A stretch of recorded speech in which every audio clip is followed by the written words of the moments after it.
Hello and welcome to Every Rock Has a Story. In today's story, I want to talk about outer space. I want to talk about exploring outer space, and I wanted to tell this story today because, as you might have heard, NASA right now is trying to launch a new rocket which will carry people to the International Space Station, and that will be the beginning of the next phase of NASA's efforts to explore outer space and the planets and the moon. And as we've heard before, there are rocks from outer space, rocks that we already have that tell us about the ancient planets and their evolution in the solar system. Remember our shooting star, this rock right here from my very first video? Well, I've got another space rock, another meteorite to show you today. And it's this one. This one's a little bit bigger. This is another meteorite. It's a little bit different. It's much bigger. In fact, this is actually a thin slice. Look at that. A thin slice out of a really big meteorite. Let me bring it closer so you can see it up close. So when you slice open a meteorite, you find that it looks like that.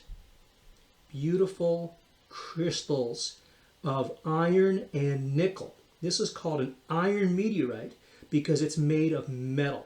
Nickel and iron metal crystals, and that beautiful shiny pattern. When you see that pattern, you know you've got a real meteorite. Isn't that a beauty right there?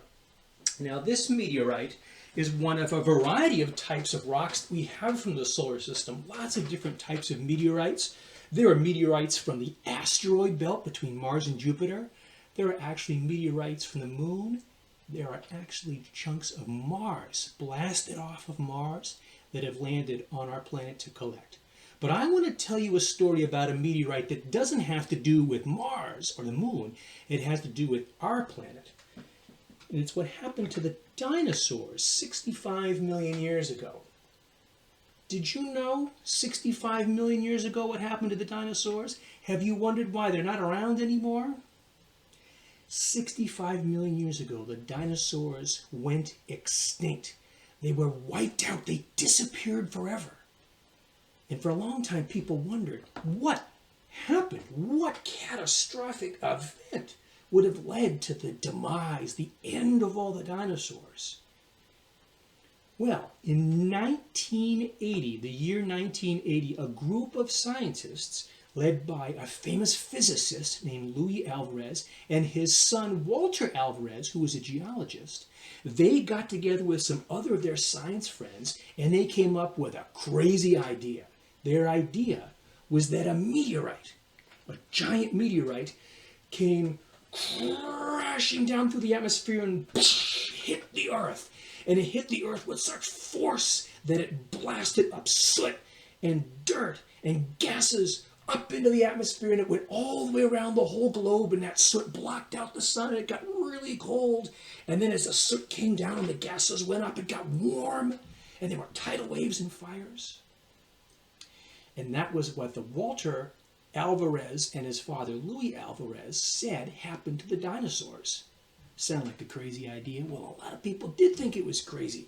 And it wasn't until 1980 when the Alvarez group did some very important observations. They made some very careful scientific observations, and they found the layer of sand and mud that was 65 million years old, right at the time of the end of the dinosaurs.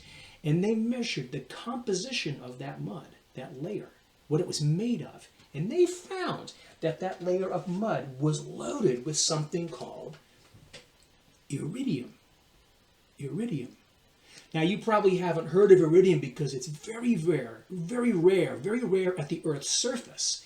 But there's one place where you can find a lot of iridium, and that's inside meteorites. Certain meteorites can have 10, 100, even 1,000 times as much iridium as we have at the Earth's surface. And the Alvarez has found iridium, high amounts of iridium in that little bit of mud and sand all around the world at 65 million years ago.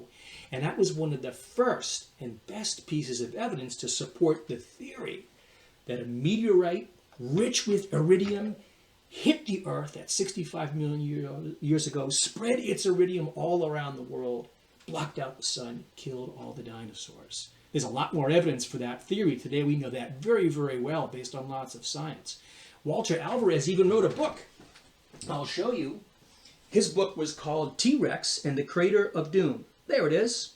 You can read this book too. It's a really good one. Walter Alvarez was a great storyteller. There's T-Rex. And uh-oh, that looks like the meteor can come down, boom, blast it up. It's going to be a bad day for that T-Rex and all those dinosaurs. Yeah, Walter Alvarez learned that story from all his science, and then he shared it with everybody to read and enjoy in a book like that. And a cool thing for me, Walter Alvarez was one of my teachers. He was one of my professors, and he shared those stories with me too, so that now I can share them with you. It's so wonderful to share the stories that you learn and share the interest of those stories with other people. Now, after this discovery, and after people realized that there was so much iridium in those meteorites, some people said, where there's lots of iridium, there's usually lots of something else. And that something else that goes with iridium is called platinum. Platinum. I bet you've heard of platinum.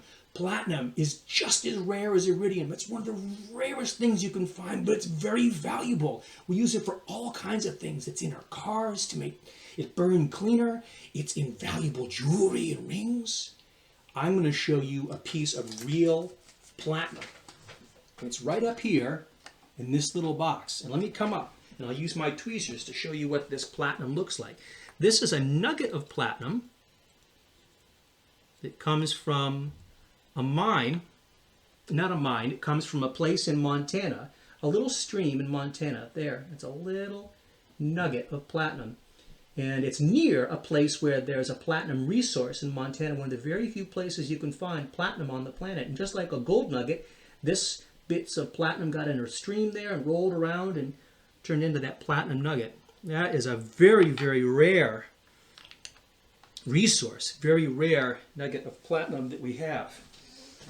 Now, people realized, wait a second, platinum is so hard to find on Earth, but there's so much platinum and iridium in certain meteorites. What if we could go to the meteorites, go to the asteroids between Mars and Jupiter and mine the stuff out of those asteroids? In fact, there was a movie about 10 years ago called Avatar. I bet you've heard of that movie. It's not really for kids, but Avatar was about mining other worlds. And it had these blue people that lived on the moon called Pandora there. And the whole movie is about how other people went to the moon of Pandora where the blue people lived. And then it got kind of ugly. They were fighting with the blue people and saying, we're going to take all your valuable resources and we don't care what it does to you.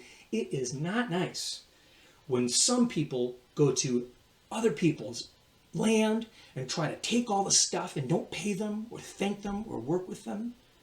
That can kind of happen a lot. And it's not a good thing. But that's what that movie was about. The producer of that movie was a guy named James Cameron.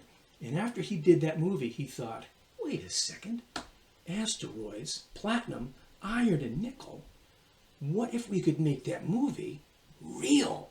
And so he got together with some of his friends, and they created a company all about mining asteroids. They really did, and they were going to blast off to the asteroids and collect all the platinum and iron and nickel and even water. Some asteroids have water, and that might be the most interesting thing because water can allow us to explore more of space. It can serve as our fuel for exploring more of space. Now, I don't think we're going to be mining asteroids anytime soon. It hasn't worked out very well so far. It's very expensive and very challenging. But just to think about the excitement of discovery, discovering that a meteorite killed the dinosaurs, that meteorites have iridium and platinum, and to take the imagination of a movie and to try to create it into something real. Sometimes the most interesting ideas come from our imaginations. So I hope you like this story. I hope you're excited about NASA launching this new rocket to explore space. And I hope I see you at my next Every Rock Has a Story video. Bye-bye.